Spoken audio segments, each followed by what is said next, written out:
반갑습니다. 오늘은 창덕궁에 대해서 알아보도록 하겠습니다. 우리 창덕궁이 어떤 역사적인 변화를 거쳐왔는지를 책과 논문을 통해서 알아보는 시간을 가지도록 하겠습니다.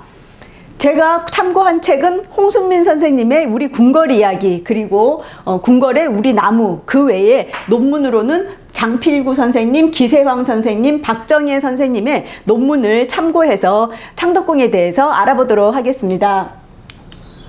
자, 우리 서울에 있는 유네스코 세계유산은 무엇이 있을까요? 첫 번째는 종묘, 그리고 창덕궁, 마지막으로 조선 왕릉이 있습니다. 이 중에서 오늘은 가운데 창덕궁에 대해서 알아볼 텐데요. 우리 서울에는 현재 5개의 궁궐, 조선시대의 궁궐이 남아 있습니다. 제일 먼저 경복궁을 중심으로요, 동쪽에 있는 창덕궁과 창경궁, 그리고 서쪽에 있는 경희궁과 덕수궁. 지난 시간에 우리가 덕수궁을 주변으로 해서 정동길에 대해서 알아봤는데요. 오늘은 창덕궁을 알아보도록 하겠습니다. 이 창덕궁은 1405년, 그러니까 조선의 3대 임금인 태종 이방원이 만들었어요. 원래는 제일 처음에 태조 이성계가 개경에서 조선을 성립하고, 그리고 개경을 떠나서 이 한양을 도읍지로 다시 정하면서 어디를 궁궐로, 메인 궁궐로 할 것인가 했을 때 어디를 했죠? 그렇습니다. 경복궁을 처음에 선택을 했는데, 이 경복궁에서는 문제가 뭐냐면 태종 이방원이, 우리가 지난 시간에 정동길 이야기하면서 정릉 이야기 했잖아요. 그것처럼 태조 이성계가 태종 이방원 자기한테 왕위를 물려주는 것이 아니라 두 번째 부인에게서 난 방석이한테 왕권을 주겠다라고 하니까 이제 열받은 거죠. 그래서 어떻게 했다 그랬죠? 이복 동생과 그 다음에 정도전이라든지 이런 개국 공신들, 태종 이방원과 정치적으로 적으로 있는 사람들을 이 경복궁에서 끔찍하게 살해를 한 거예요. 그러니까 피바람이 불었던 이 경복궁은 가기가 싫은 거야, 태종 이방원도. 그래서 어떻게 했느냐? 더 좋은 터 없을까? 라고 해가지고 창덕궁을 다시 짓게 됩니다. 그것이 바로 1405년이 되겠습니다. 그래서 이 창덕궁은 경복궁과는 달리 좀 더 편안한 그런 모습으로 건립이 되는데요. 자, 이것은 뭐냐 하면 경복궁의 지금 지도가 되겠습니다. 경복궁은 이 중심축을, 남북을 중심축으로 해가지고 거의 일자형으로 동선이 구성이 되고요. 남북 방향을 중심축으로 해가지고 대칭 구조를 이루고 있습니다.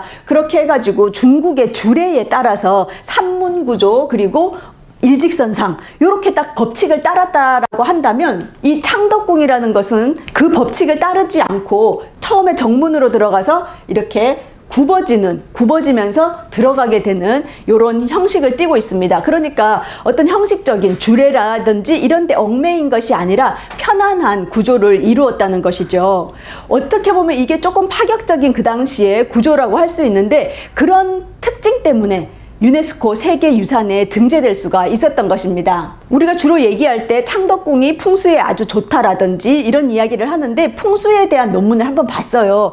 지형도를 보다 보니 이런 등고선을 보면 이러한 등고선의 높은 지대를 벗어나서 평지 쪽에다가 이러한 정각들을 배치해서 창덕궁을 건립했다는 것을 한눈에 볼 수가 있었습니다. 그래서 특히 우리가 나중에 박자청 이야기도 하면서 이것이 규정된 틀을 벗어난 궁궐이라고 하는 데 있어서 인정문 앞마당을 많이 이야기하는데, 그 인정문 앞마당도 이렇게 네모 반듯한 것이 아니라 조금 사다리꼴 모양으로 기울어진 이유도 이 등고선을 보면 알 수가 있었습니다.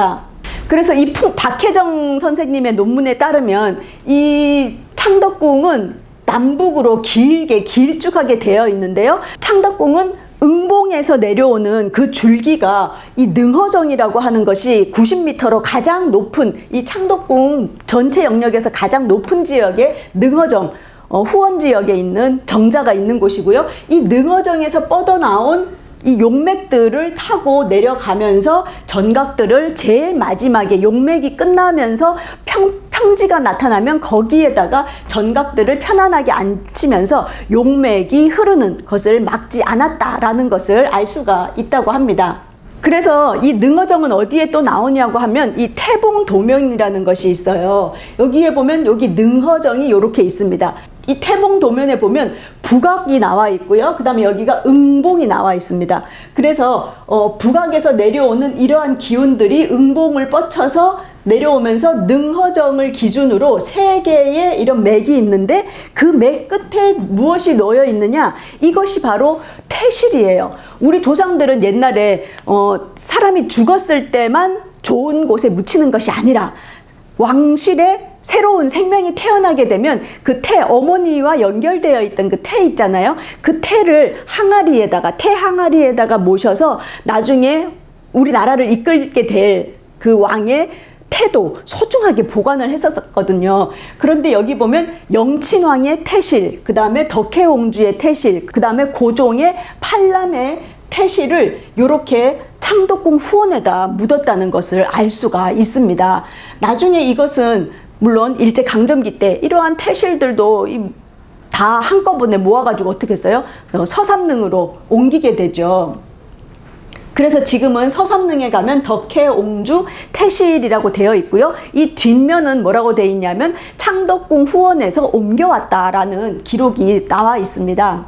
그 정도로 아주 그 기운이 좋은 곳이 창덕궁이었다라고 하는 것입니다. 그래서 이렇게 북한산에서 내려와서 북악을 타고 내려오는 용맥이 있는데 그 중에 경복궁으로 흐르는 용맥이 있고 응봉에서부터 내려와서 창덕궁과 창경궁 그리고 종묘까지 이어지는 이러한 입수도를 지금 그려져 있습니다.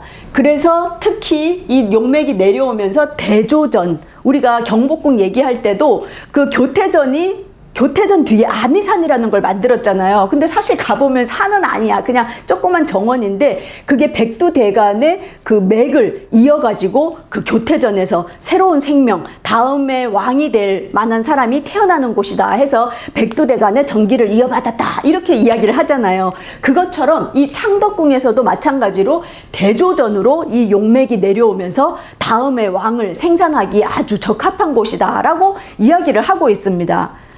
여러분들 중에 근데 이렇게 그 풍수지리를 믿으시는 분도 있고 안 믿는 분도 계시는데요. 그것은 사실 이 풍수지리에 대한 이야기들은 많이 나오고 있는데 조선시대에 정확한 기록이 남아있지는 않습니다. 이 풍수가 어때서 좋다라든지 나와있진 않아요. 사실 풍수라는 것은 증명을 할 수 없는 거잖아요. 그러다 보니까 어떤 정치적인 이유에 의해서 정치적인 파워가 있는 사람들이 자기의 어떤 정치적인 행위에 대한 정당성을 부여하기 위해서 많이 사용됐던 것이 이 풍수다라고 이 논문에서는 이야기를 하고 있습니다. 어쨌든 이러한 풍수들을 다 끌어모아 어떻다? 태종 이방원은 경복궁 가기 싫어. 창덕궁이 더 좋대라고 해서 창덕궁에서 생활을 했다는 것이고요. 이러한 풍수를 굳이 처음에 이야기하는 이유는 뭐다? 바로 이 창덕궁이 자연과 친화적인 게 앉혀지게 된 그러한 이유들을 이야기하는 데 있어서 이런 자연적인 조성을 이야기할 필요가 있어서 이야기를 처음에 시작을 하게 됐습니다. 그래서 이렇게 보면 여기가 창덕궁이 되겠고요. 여기는 창경궁이 되고 여기가 바로 종묘. 이렇게 해서 뒤에서 오는 이러한 산들의 형태를 다 볼 수가 있습니다. 그런데 우리나라 일제강점기 때 어때요? 지금 아주 명당짜리다 이런 곳에 다 사람들이 가보면 뭐가 있대요? 일제강점기에 일본 사람들이 쇠말뚝을 막아놓는다든지 또 길을 팍 잘라버려서 맥을 끊는다든지 이런 경우가 많았잖아요. 그런데 나라를 잃었던 곳이 바로 이 창덕궁이었기 때문에 우리나라의 궁궐과 그 종묘, 돌아가신 왕, 선왕들의 위패를 모셔놨던 이 종묘와의 맥을 끊기 위해서 그 사이에 원래 이게 연결이 되어가지고 창덕궁, 창경궁, 종묘가 하나의 영역이었거든요. 근데 거기 허리를 팍 잘라버린 거야. 이 일본 사람들이. 그래서 생긴 게 바로 지금의 율곡로입니다. 그래서 이 도로를 억지로 내놔가지고 잘려 있었던 것을 최근에 이걸 다시 연결을 해야 된다라고 한 거예요. 그런데 여러분 아시겠지만 이 종로 바닥에 가보면 지금 차가 얼마나 많아요. 그래서 차가 막히잖아요.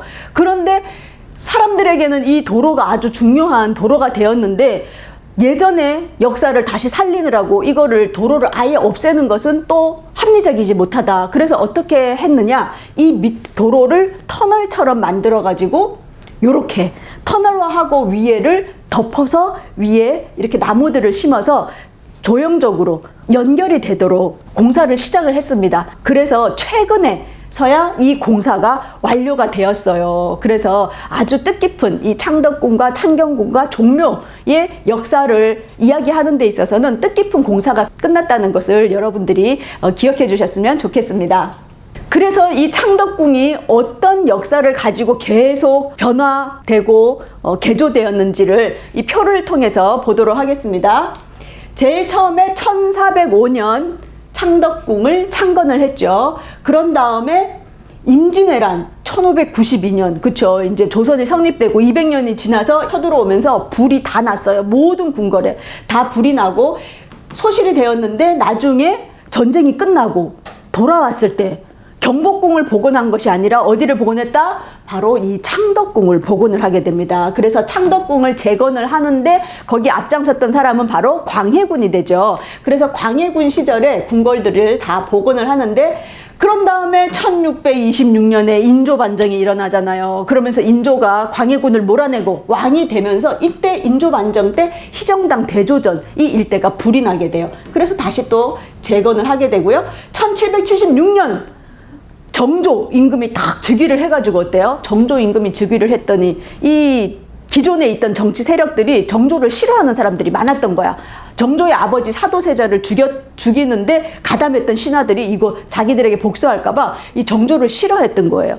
그러다 보니까 정조는 어땠냐면, 이 신하들을 줄 세워가지고 조회할 때 누가 출석했고 누가 출석 안 했는지를 이제 점검을 하고 위계를 딱 이렇게 세우는 품계석을 설치하게 됩니다. 그래서 앞마당에 품계석을 설치를 하고요.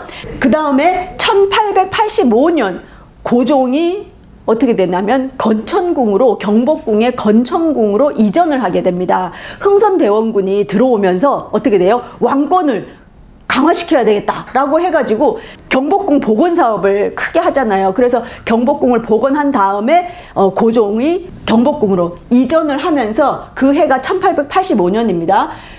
창덕궁이 비게 되는 거예요. 그런 다음에 이 1885년 이후부터 어떻게 돼요? 계속 외세에 이제 나라가 위태로워지면서 또 명성황후 시해 사건이라든지 또 아관파천이라든지 이렇게 되면서 덕수궁으로 또 다시 대한제국에 이어하고, 이렇게 되면서 창덕궁이 거의 폐허로 점점 이제 변화하게 되는 거죠. 그러면서 다시 이 창덕궁으로 사람들이 오기 시작한 것은 1907년입니다. 1907년이 무슨 해죠? 너무 우리나라의 가슴 아픈 일이죠. 바로 헤이그 특사 사건을 빌미로 고종 황제를 강제로 일제가 퇴위시키고 순종을 즉위를 시키게 되면서, 그 덕수궁에는 고종이 덕수궁 전하라고 해서 거기서 이제 계시게 하고, 그 다음에 이 순종은 바로 창덕궁으로 오게 됩니다. 그러면서 이때 여러 가지 개조를 하게 되는 거죠. 그래서 순종을 또 다른 말로 창덕궁 전하 이런 식으로 또 불렀다고 합니다. 그렇게 했는데 10년 후인 1917년에 무슨 일이 일어나게 됩니까? 창덕궁 대화재가 일어나게 돼요. 거의 90%, 이것도 90% 방화라고 추측이 되는데요.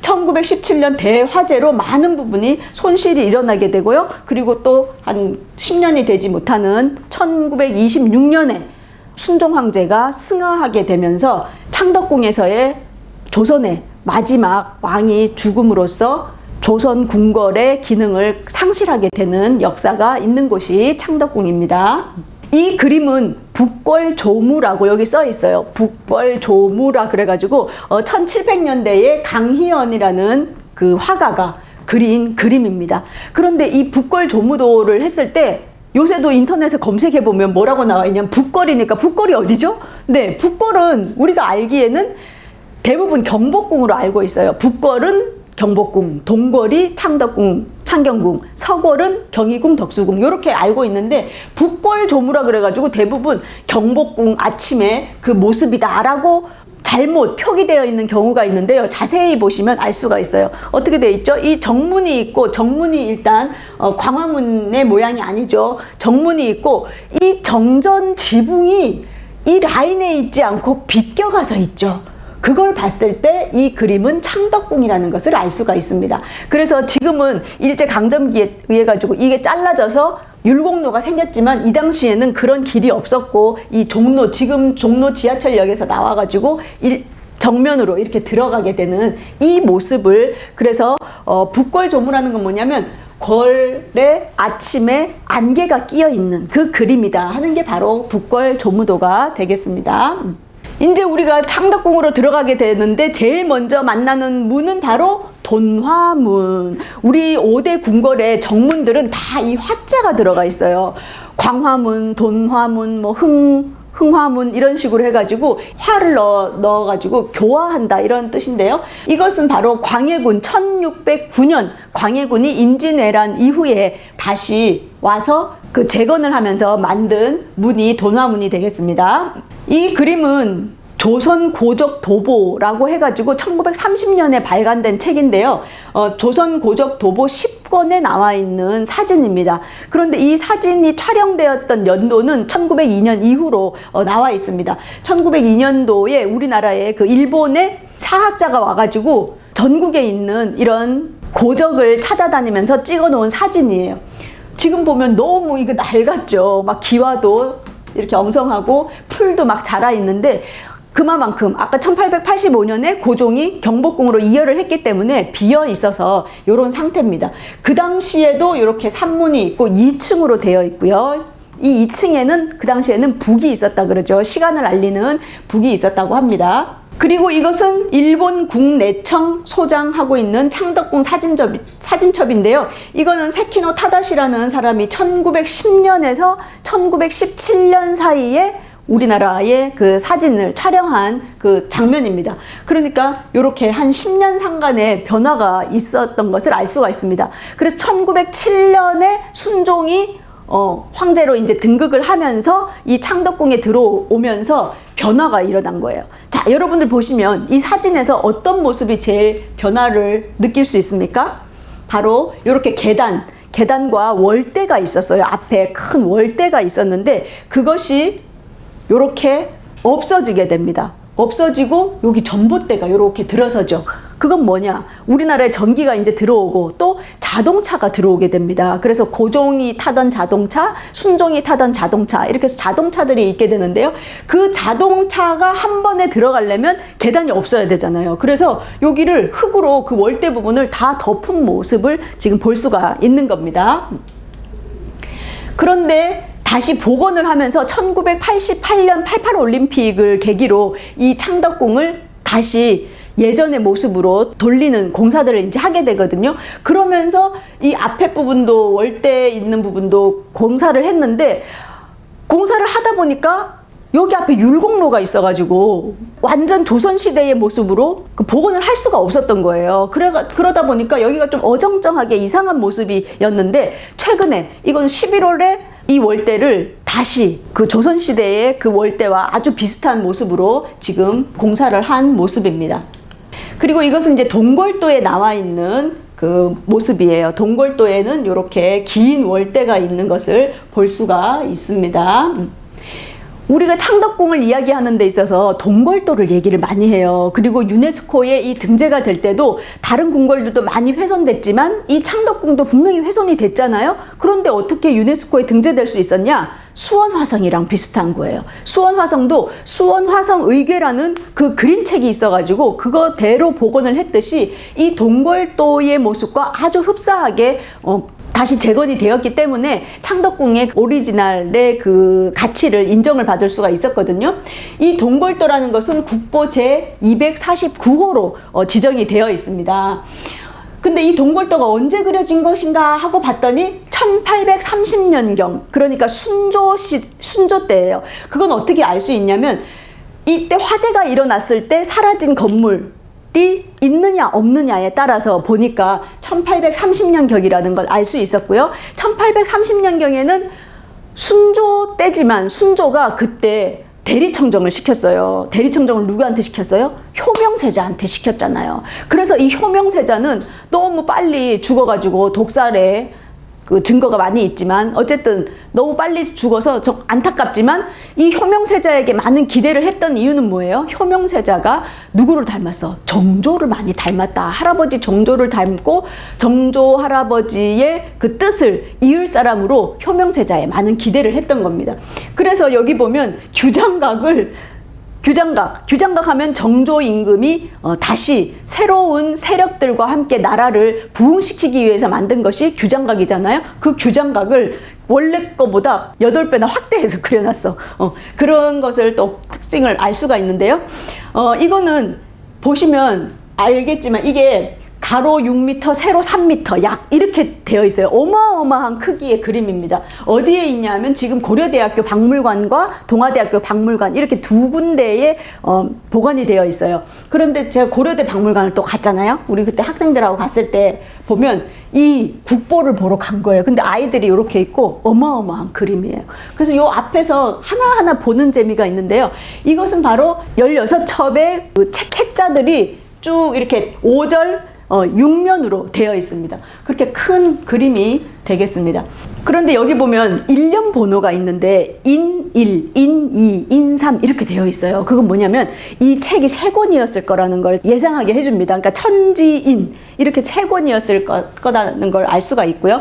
이 그림의 특징은 평행사선 부감법이라고 해요. 사선 오른쪽에서 이렇게 내려다본 것처럼 마치 내려다본 것처럼 이렇게 그림으로써 더 사실적으로 입체감 있게 그림을 그렸다는 것을 알 수가 있습니다.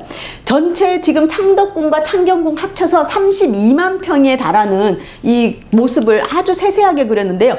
6만 분의 1의 그 척도로 그리게 됐습니다. 근데 여기는 너무 그림이 자세하게 돼 있어가지고 이 건물 앞에 이제 안부일구라든지 그 다음에 나무라든지 심지어 나무에 집까지 그려져 있는 정말 디테일이 장난이 아닌 그런 그림이 되겠습니다. 그래서 여기 박석의 모양이라든지 그 다음에 여기 풍계석까지도 자세히 이 지붕까지도 이 나무 보세요. 이런 것들도 돌 이런 게 다 되어 있고 이게 무슨 건물인지 이렇게 한자로 이렇게 또 쓰여져 있는 그런 소중한 국보가 되겠습니다. 자, 이제 동화문으로 들어갔어요. 들어가자마자 딱 들어가서 왼쪽에 보이는 이 나무를 우리가 항상 이야기합니다. 이 나무는 뭐죠? 바로 회화나무죠. 회화나무. 회화나무는 뭐냐 하면 삼정승, 영의정, 좌의정, 우의정을 상징한다. 그래서 정승을 상징하는 그런 나무로 궁궐에 많이 심어져 있는 그런 나무가 이 회화나무인데요. 이 회화나무가 지금은 이 속에 누가 살고 있어. 누가 살고 있느냐? 이 회화나무죠. 여기가 인정전이 지금 보이고 있는데요. 회화나무 요 안을 다큐멘터리가 이제 가서 찍었더니 안에 누가 살아? 솔부엉이가 살고 있어요. 그런데 조선 왕조 실록에 보면 이 솔부엉이에 대한 기록이 130회인가? 100회가 넘게 기록이 되어 있습니다. 간밤에 부엉이 소리가 들렸다. 뭐 이런 식으로 나와 있듯이 그때부터 지금까지 창덕궁의 또 다른 주인은 바로 이러한 동물들이 되겠는데요. 안에 세상에 이렇게 새끼를 까가지고 여기서 먹고 살고 있더라고요. 그 외에 이 창덕궁에는 너구리 가족이라든지 뭐 청설모, 오색 딱따구리 정말 많은 동물들이 살고 있는 곳이 바로 또 이 창덕궁이 되겠습니다. 그래서 창덕궁 홈페이지에 들어가 보시면 창덕궁 고건물 배치도라는 그림을 다운받으실 수 있어요. 이걸 다운받으면 이렇게 큰 넓은 창덕궁 영역이고 그 중에 우리는 항상 여기 앞에만 이렇게 보고 끝나고 가잖아요. 그렇지만 이 후원 영역이라든지 이 신선원전 지금은 특별한 때만 개방을 해서 우리가 평소에는 갈 수가 없지만 이런 영역이라든지 이렇게 어마어마한 영역을 자세히 볼 수가 있습니다. 그래서 이 그림에 보면 자세하게 천연기념물이라든지 우물의 위치라든지 하는 것이 나와 있는데요. 본 김에 제가 문화재 현황을 봤어요. 국보, 보물, 천연기념물 뭐 이렇게 등록문화재 쭉 이렇게 있는데 그 중에서 과연 이 회화나무가 몇 개가 있는가 하고 봤더니 회화나무는 8개가 천연기념물로 지정이 되어 있어요. 그 외에 향나무, 뽕나무, 다래나무 이렇게 나무들이 있습니다. 그 중에 요 앞에 3개, 그 다음에 금호문 위에 하나, 4개죠. 또 오른쪽에 금천교, 이 금천을 주변으로 4개의 이렇게 회화나무들이 있습니다. 그래서 다른 나무들과 함께 있는데 가서 한번 찾아보는 재미도 있을 것 같아요. 그리고 이 회화나무뿐만이 아니라 우리가 마지막에 후원 영역을 다 돌고 나서 마지막에 내려오면 또 하나의 천연기념물 나무가 있죠. 뭐죠? 그렇습니다. 향나무죠. 향나무. 저 향나무는 이거 보세요. 천연기념물 제 194호인데 이 모양을 보세요. 얼마나 오래된 나무면 이 나무가 아주 기괴하다고 할 정도로 이렇게 있습니다. 그래서 가끔 내려오다가 여기에는 원숭이 모양도 있다고 하고, 그쵸? 원숭이 모양을 찾아보자, 새 모양을 찾아보자, 막 이렇게 하는 이유는 그만큼 오래된 역사를 가지고 있기 때문이에요. 그런데 놀라운 거는 이 향나무가 동골도에도 그려져 있다는 겁니다. 1800년도에 그린 동골도에도 나와 있어요. 지금 이렇게 아주 그냥 예술적인 모습인데요. 동골도에 너무 놀랍게 나와 있는데 그때도 이걸 받치고 있어. 이 나무가지를 받치고 있는 이 기둥까지 그려져 있는 이 디테일. 대단하죠. 이 오래된 나무를 우리가 꼭 보고 와야 되겠습니다. 또 하나의 천연기념물은 창덕궁 후원에 있어요. 후원 영역에 뽕나무가 있는데요. 이 뽕나무의 열매는 오디 열매를 이제 맺게 되고요. 그리고 이 뽕나무 하면 기억나는 게 뭐죠? 바로 친잠래. 그래서 실을 누에고치에서 명주 실을 자아내서 옷감을 만드는 그 나무가 바로 이 뽕나무가 되겠습니다. 그래서 이 뽕나무는 어디에 있냐 하면 우리가 후원을 들어가면 여기 규장각이 있잖아요. 규장각이 있고 부용지가 있는데 이리로 해서 여기 보면 불로문이 있어요. 불로문을 지나서 가면 오른쪽에 여기에 있습니다. 다음에 후원에 가서 한번 보는 걸로 하고요. 또 이 창덕궁의 특이한 나무로는 미선나무라고 있어요. 이 미선나무는 전 세계에서 거의 찾아보기 힘든 이 우리나라의 충청도 그 영역에만 이 미선나무가 있는데 모양은 개나리랑 비슷하게 생겼는데 색깔이 흰색이에요. 그래서 이 미선나무가 창덕궁에 있고 대조전 뒤에 그 화계에 있습니다. 그래서 이런 나무들도 궁궐에서는 우리가 만날 수가 있고요. 도남문을 지나서 정면으로 가면 유네스코를 알리는 요 표지석이 있습니다. 그래서 창덕궁이라는 것은 조선시대의 전통적인 건축으로 자연 경관을 배경으로 한 건축과 조경의 예술적 가치가 뛰어나서 특히 왕궁의 정원인 후원은 한국의 대표적인 전통 정원이다라고 해서 그 가치를 인정받은 것이 있습니다. 1997년에 유네스코 유산으로 등재가 되었죠. 그래서 이 표지편 뒤편으로 가면 권례각사라고 하는 영역이 있어요. 근데 대부분은 여기를 가지 않고 그냥 인정전으로 이렇게 들어가게 되는데요. 이 권례각사는 어떻게 생겼냐 하면 동골도에도 도남문을 넘어가면 여기에 이렇게 큰 영역으로 해가지고 권례각사, 이 권례각사는 뭐냐면 지금의 관청이에요. 관청. 근데 관청이 궁궐 안에 있어. 조선을 실질적으로 관리했던 그 영역들이 바로 이 권례각사가 되겠습니다. 권례각사에는 여기는 규장각이에요. 규장각이 나중에는 후원 영역으로 정조 때는 그 안으로도 들어가지만 여기 밖에도 책들을 보관하고 있는 규장각이 있었고요. 옥당이라든지 약방, 의원이 있는 약방, 그 다음에 선원전 이러한 것들이 여기에 모여 있었습니다. 그래서 이거를 이제 또 몇 년 전에 또 이걸 다 복원을 해가지고 지금 권례각사의 모습을 볼 수가 있는데요. 예전에 그 사진이에요. 1900년도 초에 이렇게 규장각 안에 책을 이렇게 눕혀가지고 이렇게 놓아놨던 모습입니다.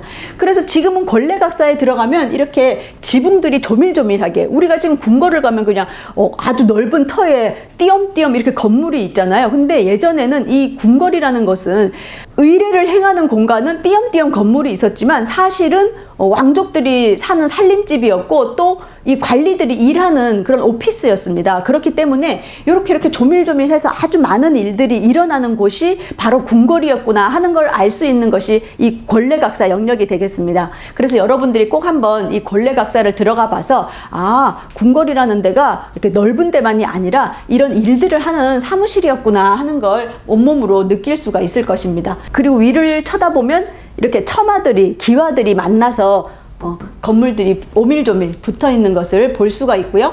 이 권례각사에서 중요한 영역은 다 중요하다고 할 수 있겠지만 특이한 점은 선원전 영역이 있다는 것입니다. 선원전은 뭐죠? 선원전은 선대 임금님의 어진을 모셔놓은 그런 곳이 선원전입니다. 그래서 우리나라에서는 이 선원전을 아주 중요하게 여겼어요. 그러니까 일제강점기 때 어땠겠어요? 제일 먼저 파괴한 몇 군데 중에 한 군데가 바로 이 선원전이 되는 거죠. 그래서 지금은 이 선원전 안에 보면 선원전은 1년에 몇 번 공개가 되기도 하는데요. 안에 아무것도 없어요. 안에 아무것도 없는데 원래는 어떤 모양이었냐면 이렇게 안에 뒤에 1월 오봉도, 임금님을 상징하는 그림인 1월 오봉도가 있고 앞에 이렇게 진짜 임금님이 살아있는 것처럼 똑같이 이렇게 여기면서 어진을, 임금님의 초상화를 모시는 그런 곳이었다는 것입니다. 그런데 지금은 저 끝에 신선원전 영역이라 그래가지고 새로운 선원전 영역을 만들어 놓는데 거기 가면 12개의 이렇게 감실이 있어서 여기에 임금님들의 어진을 모셔야 되는 곳이죠. 그런데 사실은 이 어진들이 다 어떻게 됐어요? 6.25 사변 때 이걸 다 들고 피난을 갔는데 부산에서 거기서 또 화재가 일어나는 바람에 많이 타버리고 지금은 4개의 그 어진만 남아있는 거죠. 이런 모습입니다. 자, 그래서 이제 권례각사를 보고는 이제 나오면 금천교가 있어요. 모든 궁궐에는 이 임금님이 계시는 영역하고 이 일반 백성이 있는 영역하고 그 사이를 지나갈 때 임금님을 이제 뵈러 가려면 어떻게 해야 된다? 삿된 마음을 씻어야 된다. 그래서 금천, 비단이 흐르는 그 금천을 지나가게 되는데요. 이 창덕궁에는 이름이 똑같이 금천교예요. 한자는 물론 다르지만 금천교를 지나가게 됩니다. 이 금천교의 그림을 또 이제 어떤 논문에 다 이렇게 해놨더라고요. 그래서 다른 어떤 그 금천교보다 이 창덕궁의 금천교의 폭이 가장 넓다고 합니다. 가장 넓어요. 근데 이거는 언제 만들어진 거냐? 바로 태종 이방원 때 1400년대에 만들어진 돌다리가 지금까지 남아있어요. 그래서 이 서울에 있는 가장 오래된 궁궐의 돌다리가 바로 이 창덕궁 금천교가 되겠습니다. 그래서 나머지는 다 임진왜란 때 불타고 이래서 빨라야 광해군 시절에 그런 것인데 이것은 태종 때 태종이 걸었던 곳이다. 그래서 우리가 걸으면서 그 태종의 기운을 느껴보면서 걸을 수 있는 곳이라고 하겠습니다. 여기는 이제 이렇게 무지개 모양으로 이렇게 되어 있어가지고 위에 아무리 큰 하중을 받아도, 그러니까 이 위로 뭐가 지나갔어요? 자동차가 지나갔어요. 그렇죠? 순종의 어차도 지나가고 이렇게 했는데도 무너지지 않고 그 600년을 버텨올 수 있었던 것은 이러한 무지개 모양의 이 힘을 분산해서 받기 때문이다 라고 이야기를 하고 있습니다. 그래서 여기 북쪽으로는 거북이 모양의 상, 그리고 남쪽으로는 해태 비슷하게 생긴 상이 있으면서 서수라 그러죠. 삿된 것을 물리치는 그러한 상징적인 조형물이 있고요. 그리고 요 내 귀퉁이에도 이런 서수들이 있습니다. 그 상상 속의 동물들인데요.